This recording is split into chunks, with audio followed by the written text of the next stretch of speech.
সব মনের রোগে আক্রান্ত আমরা। জীবনটা এক ছেলে খেলা মনে করেছো? সুখ কাকে বলে আগে সুখের মানে বোঝো।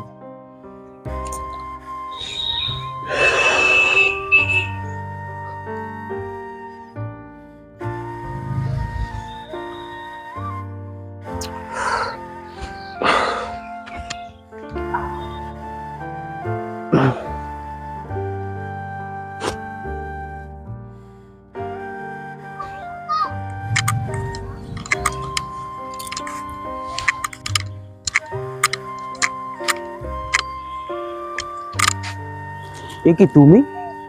তুমি ফোন করেছিলে দেখা করার জন্য? পরিচয় যাওনি কেন? তোমার কাছে কি 2 মিনিট টাইম হবে কথা বলার জন্য? অনেক কথা ছিল আমার, জানো।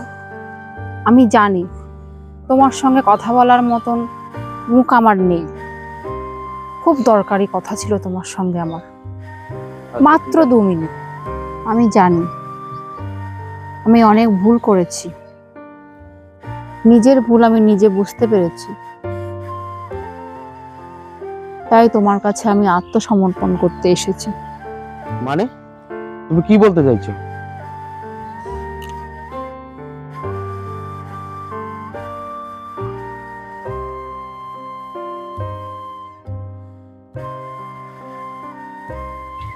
তুমি তো টাকা পয়সাই চেয়েছিলে, বলেছিলে টাকা পয়সা থাকলে আমি সুখ কিনে নেব। বিশ্বাস করো, আমি সুখে নেই। আমরা কি পারি না আবার নতুন করে? একদম না।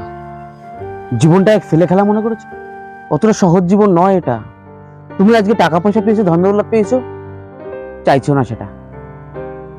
কালকে তুমি ধন দৌলত পাবে না, তখন বলে ধন দৌলতের মধ্যে সুখ শান্তি সব বিরাজ করছে। আসলে বলো তো সুখ কাকে বলে আগে সুখের মানে বোঝো। আমি যতটা জানি জয়ন্তদা অনেক ভালো লোক, যথেষ্ট ভদ্র লোক। আমি তোমার খবর রাখি না ভাবছো? সে তোমাকে যথেষ্ট ভালোবাসে, আমি সব খবর রাখি। কিন্তু তোমরা মেয়েরা কি বলতো, আসলে সুখ কি জিনিস জানো না। আসলে কি জানো, সুখ খোঁজাটাই একটা মস্ত বড় অসুখ। তুমি যে অবস্থায় আছো সেই অবস্থাটাই ভালো আছো, এটা মনে করলেই তুমি সুখী। আমরা ভাবতে পারছি না যে আমি যে অবস্থায় আছি সেটাতেই সুখী। সব মনের রোগে আক্রান্ত আমরা। এই সোশ্যাল মিডিয়ার যুগে নৈমিত্তিক চাহিদা দিন দিন বেড়েই চলেছে। সুখী থাকার চেষ্টা করো, জীবনে অনেক সুখী থাকবে। ওকে, বাই।